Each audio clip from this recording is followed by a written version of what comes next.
Imagina se por meio de um único ativo você conseguisse investir nas maiores empresas da Bolsa Brasileira, ou melhor ainda, nas 500 maiores empresas americanas, sem você ter que ficar escolhendo uma a uma. Nesse vídeo aqui eu vou te explicar que isso é possível sim por meio dos ETFs. Bora lá!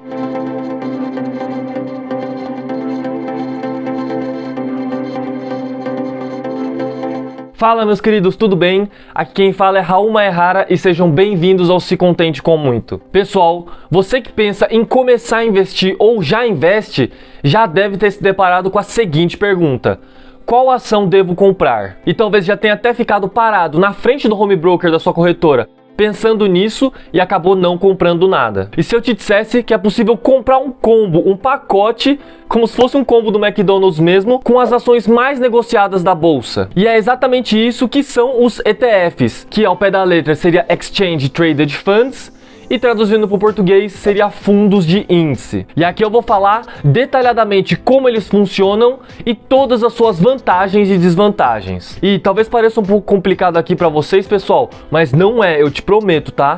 E é meu trabalho aqui simplificar ao máximo isso para vocês, para tirar essa preocupação da frente e vocês poderem se concentrar 100% em analisar o que é melhor para você e para o seu objetivo financeiro. A única coisa que eu peço em troca é a sua inscrição, que vai me ajudar demais a crescer aqui na plataforma e também vai fazer com que você não perca nenhum videozinho, beleza? Valeu pela inscrição. Bom, para começar, o que é um ETF?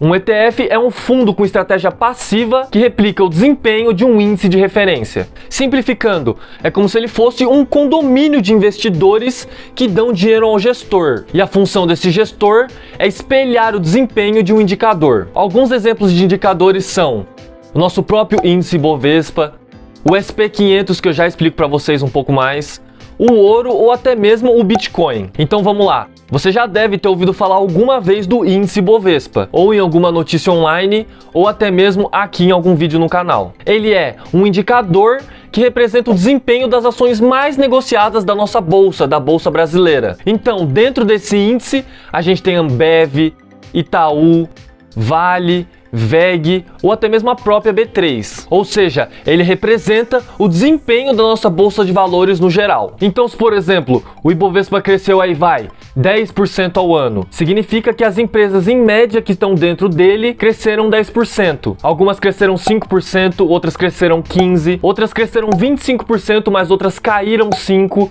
e por aí vai. Mas a média de todas foi um crescimento de 10%. E aqui que está a sacada. E se você quisesse ter a mesma rentabilidade do Ibovespa, se você quisesse crescer a sua carteira ou uma parte dela o mesmo tanto que ele, na teoria você teria que comprar todas as 65 ações que estão presentes no índice na exata proporção que elas são levadas em conta, o que é absurdamente inviável, né? Você não só teria que ter uma quantidade de dinheiro razoável, mas também teria que fazer inúmeras pesquisas e um monte de conta mirabolante. E é aí que os ETFs entram em jogo. Eles são um pacote com todas essas ações. Você dá o dinheiro na mão do gestor e ele que se vira lá para comprar e fazer as proporções certas. E quem disse que isso é problema meu? Ah, mas isso aí deve ser o olho da cara. Não é, e eu vou te provar. Vamos pegar, por exemplo, o ETF mais conhecido do Ibovespa, o BOVA11. Atualmente, no dia que eu tô gravando esse vídeo, cada cota tá custando R$ 106,42. Ou seja, com um pouco mais de R$ 100, você consegue investir nas maiores empresas da Bolsa Brasileira. Olha só. Então, como eu disse, se o Ibovespa ele subiu 10% em um ano, o BOVA11 ele acompanha fielmente, subindo naquele ano 10% também. Na verdade, 9,9%, vamos dizer assim, porque existem taxas de administração, entre alguns outros fatores que destoam os dois indicadores, mas essas variações costumam ser bem baixinhas. Além disso, os ETFs eles são muito práticos. Você compra ele no home broker da sua corretora, assim como se fosse uma ação ou um fundo imobiliário. Lembra quando eu falei sobre fundos imobiliários e sobre o seu código que terminava em 11? Outros ativos que também têm o seu código terminado em 11 são alguns ETFs. E Raul, só existem ETFs de indicadores de ações? Não, existem vários tipos de ETFs diferentes que seguem vários tipos de índices de ativos diferentes. Temos, por exemplo, ETFs do ouro que seguem as cotações do ouro, tem ETFs de Bitcoin e, particularmente, um que chamou muito a minha atenção também são os ETFs da SP500. Para quem não sabe, a SP500 ela é um Ibovespa dos Estados Unidos, que analisa o desempenho das 500 maiores empresas listadas nas bolsas americanas. Então, se você sempre teve um interesse nos crescimentos das stocks, né, das ações americanas, como Disney, Microsoft, Apple, você pode comprar cotas do IVVB11. IVVB, negócio difícil de falar. Você pode comprar cotas do IVVB11, por exemplo, ou do SPXI11, que são ETFs brasileiros e que acompanham, que espelham o índice SP500. Lembrando que isso não é uma recomendação de compra, tá, gente? Eu tô só apresentando conteúdo de maneira educativa para vocês irem atrás, analisarem e pesquisarem o que é melhor para vocês. Existem muito mais ETFs e muito mais categorias do que as que eu apresentei aqui para vocês, tá? Então vamos partir para as vantagens e desvantagens dos ETFs agora, para você decidir se você quer entrar nesse mundo ou não. Primeira vantagem: praticidade. Como a gente falou, a praticidade de comprar um ETF é a mesma de se obter uma ação ou um fundo imobiliário. Basta você abrir o seu home broker, digitar o código do seu ETF e fazer a ordem de compra. Vantagem número 2: diversificação. Uma ideia muito importante no mundo dos investimentos é a diversificação da sua carteira, dos seus ativos. É o famoso ditado: não coloque todos os seus ovos dentro da mesma cesta, sabe? Porque se alguma coisa der muito errado com um dos seus ativos, ele vai afetar só uma parcelinha da sua carteira, ele não vai afetar uma grande parte dela. E com os ETFs você não vai ter esse problema, porque os fundos ele tem inúmeras ações dentro da sua carteira. Então, se der algum problema com uma dessas ações, uma dessas empresas, como por exemplo um escândalo político, ele só representa 1 ou no máximo 2% da carteira do fundo. Vantagem número 3: investindo com pouco dinheiro. Como eu falei, a ideia de diversificação, ela demanda uma quantidade de dinheiro. Porém, os ETFs, eles permitem que você tenha uma boa diversificação a partir de R$100. Então, por causa das vantagens 2 e da vantagem 3, é que os ETFs são altamente recomendados para iniciantes na bolsa de valores. Porque, além de você não precisar escolher as suas ações, você também consegue começar com pouco dinheiro.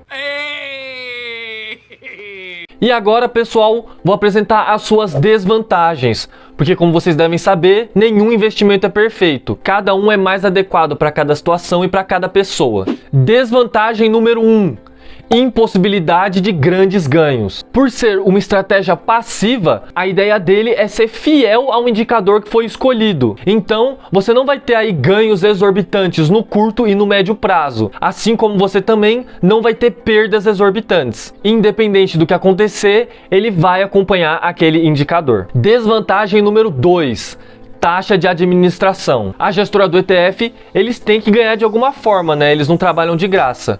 Então é cobrada uma taxa de administração que, por sinal, ela é muito menor comparada com outros fundos de investimento. Por exemplo, a taxa de administração do BOVA11, ela é 0,10% ao ano. Já o do IVVB11, ela é 0,23%, sendo 0,20% da BlackRock, que é a gestora, e 0,03% da Bolsa Americana. Isso ao ano, tá, gente? E ela é cobrada diretamente das cotas do fundo. Esse dinheiro não sai do seu bolso quando você compra um ETF. Desvantagem número 3: os ETFs não pagam dividendos. Por mais que alguns ETFs eles tenham empresas pagadoras de dividendo dentro da sua carteira, eles não são distribuídos aos cotistas. Isso porque eles são reinvestidos para rebalancear as posições do fundo, fazendo com que as cotas sejam valorizadas. Ou seja, você acaba ganhando esses dividendos indiretamente, através da valorização das cotas. Mas para quem gosta de pagamento de dividendos, acaba sendo uma desvantagem. Desvantagem número 4: imposto de renda. Sim, pessoal, infelizmente, você tem que pagar 15% de imposto de renda em cima dos lucros obtidos na venda de um ETF. Diferente das ações, que você só paga imposto em lucros mensais acima de R$20 mil, nos ETFs você sempre tem que pagar. Então, se você comprou um ETF a R$100 e depois vende ele a R$150, é cobrado imposto de 15% em cima dos 50% de lucro, tá? E não dos 150% total. E agora partimos para a desvantagem número 5: pagamento de imposto de renda. No caso dos ETFs, é o investidor que fica responsável por pagar esses 15% das vendas, isso por meio do famoso DARF. Mas não se desanimem com essas desvantagens, tá, pessoal? Mesmo com elas, os ETFs continuam sendo uma ótima alternativa para quem é um pouco mais conservador, mas mesmo assim quer começar a botar o pé na bolsa de valores. Então, se interessar vocês, deem uma pesquisada aí no que chamou mais a atenção de vocês e tora o pau. E como eu falei, pessoal, eu tô ralando aqui para trazer esse conteúdo para vocês da maneira mais simplificada possível, para que vocês consigam dar um passo adiante aí na sua independência financeira. Se de todos os vídeos que eu apresentei aqui, um só te der um insight para você começar a se interessar pelo assunto, só isso já pode mudar a sua vida, isso eu te garanto. E eu só peço a sua inscrição. E se você já é inscrito, traz um amigo aí pro canal que você acha que também vai gostar do conteúdo, que isso vai me ajudar muito a crescer aqui na plataforma do YouTube, beleza? Valeu pela inscrição. Espero que vocês tenham gostado do vídeo. Até logo e tchau!